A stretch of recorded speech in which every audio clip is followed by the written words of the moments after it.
Hi, I'm Dana. Welcome to this week's video. Today I want to give you a few tips for moving your toddler to a big girl or big boy bed. It's a fun day, it's a milestone, but there is no rush to do this.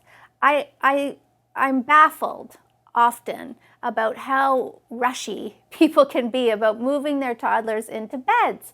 There is no rush. The only real reason you need to do it is if it looks like your toddler is about to dive out of their crib head first, then we've got a safety issue, or you're potty training and it's just becoming problematic to go haul your child out of the crib so that they can use the bathroom. We want to encourage them to go and use the bathroom independently, so that might be a good time to move to the bed.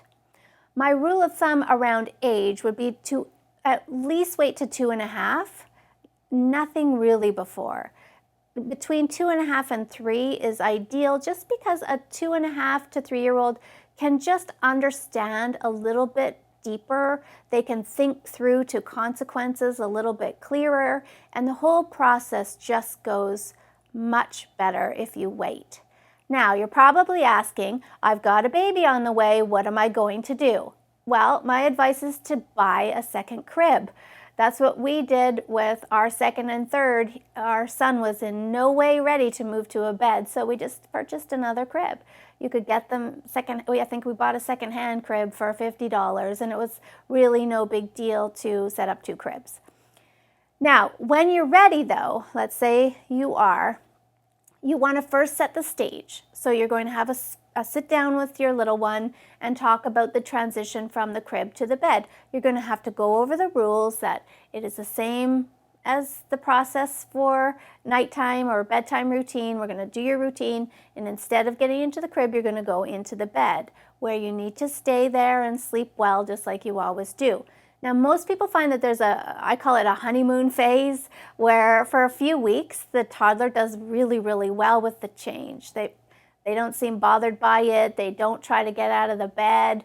And then week 3 or 4, you might get a little bit of game playing because the novelty's worn off a little bit. They realize, hey, I can actually get out of this thing and go see what other people are doing or play with toys in my room. And then they will most likely give that a shot. You just need to nip it in the bud really quickly though when it shows up. And my favorite way to do that is by consequencing. So if your toddler comes out to find you, you give them 1 warning. They have to stay in their bed. That's the rule. And if they break that rule again, there will be a consequence.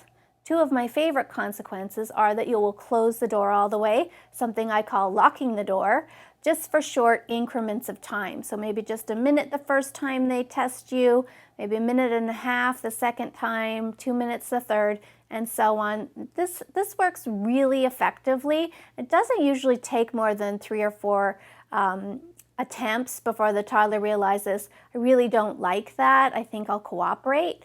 Or you can do a similar approach with taking away their sleeping toy, their lovey.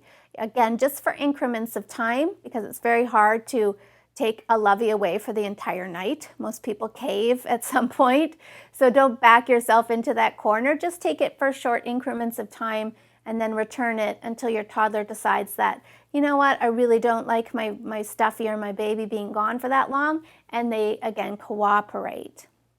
Now, you can make this fun by getting your toddler involved, by going and picking out new bedding or maybe a new sleeping friend, and get them excited about this change.